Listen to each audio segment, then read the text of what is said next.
ఈనాటి ఈ చారిత్రాత్మక ఘట్టానికి ముఖ్య అతిథిగా విచ్చేసినటువంటి పెద్దలు తెలంగాణ రాష్ట్ర ముఖ్యమంత్రి శ్రీ రేవంత్ రెడ్డి గారికి వేదిక మీద ఉన్న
గౌరవనీయులు తెలంగాణ రాష్ట్ర ముఖ్యమంత్రి శ్రీ రేవంత్ రెడ్డి గారికి వేదిక మీద ఉన్న గౌరవనీయ మంత్రులకి మేయర్ గారికి స్థానిక శాసనసభ్యులకు శ్రీ వెంకటేష్ గారికి పెద్దలు హనుమంతరావు గారికి ఇతర ప్రజాప్రతినిధులు విచ్చేసిన ఆహ్వానితులు మరీ ముఖ్యంగా ఈరోజు ఇక్కడ ఈ బతుకమ్మ సమరాల్లో పాల్గొనడానికి వచ్చినటువంటి మహిళా మనులందరికీ కూడా నా నమస్కారాలు. ఇది ఒక చారిత్రాత్మక ఘట్టం. ఈ ఘట్టంలో ఒక అధికారిగా నేను పాల్గొనటం అనేది ఇది బహుశా ఒక అదృష్టంగా భావిస్తున్నాము. నాతో పాటు మా హైడ్రా సిబ్బంది అందరూ కూడా దీన్ని ఒక అద్భుతమైన ఘట్టంగా మేము భావిస్తూ మేమందరం కూడా ఇటువంటి దీంట్లో మాకు ఒక పాత్ర ఇచ్చి హైడ్రా అనే ఒక సంస్థని క్రియేట్ చేసినటువంటి పెద్దలు ముఖ్యమంత్రి గారికి సభాముఖంగా వారికి మేము ధన్యవాదాలు తెలుపుకుంటున్నాం. సార్, ఇది ఒక 6 నెలల క్రితం ఇది చూస్తే కనుక ఇక్కడ అంతా డంపింగ్ యార్డ్ చెత్తతో నిండిపోయింది.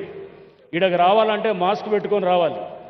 మొత్తం ఎట్లా అంటే ఇక్కడ కంప చెట్లు ఉన్నాయి. ఇప్పుడు కూడా మనం గూగుల్ ఇమేజ్ చూస్తే కనుక కంప చెట్లే కనపడతాయి. ఆ పాత ఇమేజ్ చూపిస్తుంటుంది.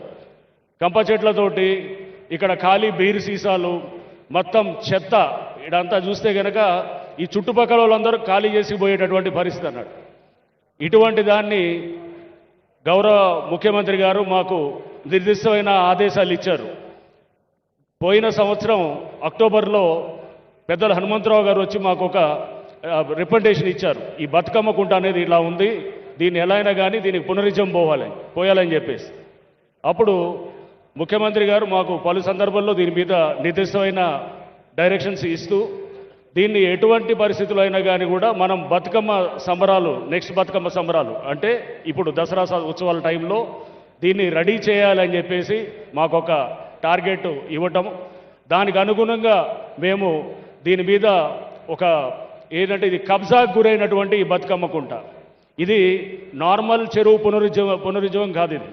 ఇది ఒక నిర్వీర్యం అయిపోయి మాయమైపోయిన ఒక దీన్ని చెరువుగా తయారు చేసింది. దీంట్లో ఉన్నట్టు అంటే వేరే చెరువులు మనం తయారు చేస్తాం, అది 10 ఎకరాలు ఉంటే 5 ఎకరాల చెరువు ఉంటుంది, ఇంకొక 5 ఎకరాలు. ఇక్కడ అసలు చెరువే లేదు, చెత్తతో నిండుబడినటువంటి ప్రాంతాన్ని దీన్ని మేము మళ్ళీ ఇప్పుడు చూస్తున్నారు. ఈ ప్రాంతం ఇప్పుడు దాదాపు 5 ఎకరాల చెరువు ఇది ఉంది. బట్ దీంట్లో మనం చూస్తే కనుక 14 ఎకరాలు యాక్చువల్గా ఉండాల్సిన చెరువు. మనం పాత రెవెన్యూ మ్యాప్స్ చూసినా, సర్వే ఆఫ్ ఇండియా మ్యాప్స్ చూసినా, ఎక్కడ చూసినా ఇది చెరువు అని కనబడుతుంటుంది. 1980కి ముందు ఉన్న ఫోటోలు చాలామంది ఇచ్చినారు సార్ మాకు. వాళ్ళందరూ ఫోటోల్లో ఇక్కడ బతుకమ్మ ఆడుతున్నట్టు వాళ్ళ ఫోటోలు కూడా మాకు ఇచ్చినారు. అంటే ఇక్కడ చెరువు ఉన్నది అనేది ఇది మనకు అది నిజం అన్నమాట. దీన్ని మేము ఈ చేసేటప్పుడు ఒక అడుగు తవ్వంగానే అంటే ఏప్రిల్లో మొదలెట్టాము ఈ చెరువు పునరుజ్జీవం కార్యక్రమం చేయడం అనేది. ఒక అడుగు తవ్వంగానే నీళ్లు ఇట్లా బయటికి వచ్చేస్తుండే అనమాట. అప్పుడు అక్కడ ఎవరైతే ఈ కబ్జా చేసినారో వాళ్ళంతా ఇది పైప్ లైన్ బర్స్ట్ అయింది, ఇక్కడ ఏదో కింద డ్రైనేజ్ పైప్ లైన్ పగిలి ఇదంతా అయిందని చెప్పి మా మీద పలు అబాండాలు చేసినారు. దీన్ని ఒక సుదీర్ఘమైన న్యాయ పోరాటంలో కూడా మా లీగల్ టీము హైదరాబాద్ మన హైకోర్టులో, తెలంగాణ హైకోర్టులో ఉన్నటువంటి మన లీగల్ టీం అందరూ కూడా మాకు ఎంతో సహకరించి ఇక్కడ జిహెచ్ఎంసీ, రెవెన్యూ, హెచ్ఎండిఏ అందరు డిపార్ట్మెంట్స్ కూడా ఒక సమన్వయంతో దీన్ని మళ్ళా మనం ఈ షేపుకి తీసుకొచ్చాం. ఇక్కడ ఆల్రెడీ ఈ ప్రాంతంలో ఇందాక మహిళలు చెప్తున్నారు సార్, 25,000 రేటు పెరిగిందని అంటున్నారు. అంటే రియల్ ఎస్టేట్ వీళ్ళు పక్కన ఉన్న అపార్ట్మెంట్స్ అందరిది కూడా 25,000 గజానికి ఇది పెరిగిందని చెప్పేసి, అంటే ఈ చుట్టుపక్కల ఉన్న వాళ్ళకి, అంటే మేము రియల్ ఎస్టేట్ గురించి మాట్లాడలేదు, ఆహ్లాదకరమైనటువంటిది. అంటే ఒక బతికేదానికి మనకి ఒక బెంజ్ కారు ఉండొచ్చు, లేకపోతే 20 కోట్ల విల్లా కొనుక్కోవచ్చు, కానీ బయటకు వస్తే బురదలో తిరిగేదానికి అది జీవితం కాదు. అది క్వాలిటీ ఆఫ్ లైఫ్ అందించడానికి గౌరవ ముఖ్యమంత్రి గారు తీసుకొచ్చిన ఒక సంస్థ హైడ్రా. ఈ హైడ్రా ఇప్పటికీ మీ అందరికీ తెలుసు, దాదాపు మోర్ దెన్ 900 ఎకరాలు 50,000 కోట్ల ఆస్తుల్ని కాపాడుతూ, దాంట్లో ఇది ఒక శాంపుల్ అన్నమాట. ఈ బతుకమ్మ కుంట అనేది కూడా ఒక శాంపుల్ మట్టుకే, ఇది ఆరంభం మట్టుకే. ఇట్లాంటి ఎన్నో కుంటలు బయటకు తీస్తాం, హైడ్రా బయటకు తీస్తుంది. తీసి దీన్ని చెరువులు పునరుద్ధరణ కార్యక్రమంలో, నాలాల పునరుద్ధరణ కార్యక్రమంలో, వీటిలన్నింటిలో కూడా పెద్ద ఎత్తున కూడా మేము ముందుకు పోతామని చెప్పేసి కూడా సభావేదికగా ప్రజలందరికీ కూడా మేము విన్నవించుకుంటున్నాం. అట్లానే అసలు ముఖ్యంగా మనం చూస్తే కనుక అభివృద్ధి కన్నా సుస్థిరమైన అభివృద్ధి, సస్టైనబుల్ డెవలప్మెంట్ వైపు వెళ్ళాలి. అంటే రేపటి తరాలకి, భవిష్యత్ తరాల కోసం అని చెప్పేసి ప్రజెంట్ తరాలు అందరం కూడా భవిష్యత్ తరాలది కాంప్రమైజ్ చేయకుండా ఆ అభివృద్ధి వైపు తీసుకెళ్తే అదే సుస్థిరమైన నిజమైన అభివృద్ధి. ఇప్పుడేదో మనం ఏదో కాస్త చేస్తే కనుక అది ఫ్యూచర్ తరాలది కాంప్రమైజ్ చేస్తే కనుక కాదు. రైట్. లాస్ట్గా సార్, ఇది మేము మొదలెట్టినప్పుడు ఇక్కడ ఉన్నటువంటి పేద వర్గాలు చాలామంది భయపడ్డారు. భయపడితే మేము ఇక్కడ వచ్చి మీటింగ్ పెట్టాం, ఈ బస్సీల్లో మీటింగ్ పెట్టి, ఈ మీటింగ్లో అందరికీ కూడా చెప్పాం, హైడ్రా ఎటువంటి పరిస్థితుల్లో పేదల వైపే ఉంటుంది తప్ప కానీ మీ ఎవ్వరి ఇళ్ళ దోలికి రాదు అని చెప్పేసి కూడా స్టార్ట్ చేసినప్పుడు కూడా చెప్పినాం. దీన్ని కొంతమంది ఎవరైతే వెస్టెడ్ ఇంట్రెస్ట్ ఉన్నారో వాళ్ళు నిత్యం కూడా హైడ్రా అనేది పేదల మీదకి వస్తుందని చెప్పేసి చెప్తున్నారు. ఇక్కడే సాక్ష్యం.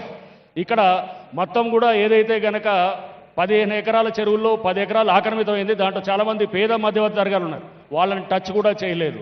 టచ్ చేయకుండా కూడా మేము ఈ చెరువుని, మిగిలినటువంటి ప్రాంతాన్ని ఎవరైతే కబ్జాదారులు ఉన్నారో వాళ్ళ నుంచి ఈ చెరువుని మేము ఈ చట్టపరంగా దీన్ని తీసుకొని దీనికి ఇక్కడ ఈ విధంగా మనం తయారు చేయటం, ఇదంతా మీరు కళ్ళ ముందు కనబడుతున్నటువంటి సత్యం ఇది సార్. అట్లానే మేము మా మీద ఎన్ని విమర్శలు వచ్చినా, ఏది వచ్చినా కానీ కూడా మీరు మాకు ఇచ్చిన లక్ష్యానికి మేము అనుగుణంగా ఎక్కడ కూడా మేము, అంటే మీ చిత్తశుద్ధిని చూపిస్తూ, మా ఎక్కడైతే కార్యదక్షను చూపిస్తూ మేము మీ డైరెక్షన్లో ముందుకు వెళ్తామని చెప్పేసి ఈరోజు ఇక్కడ ఇంత చక్కటి ప్రోగ్రాం ఆర్గనైజ్ చేసిన దానికి, మీరు మాకు ఇది ఇచ్చినటువంటి దీనికి మేము నిత్యం కూడా మీకు కృతజ్ఞులై ఉంటాం sir. Thank you sir. HYDRAA commissioner senior IPS అధికారి రంగనాథ్ గారికి శుభాకాంక్షలు.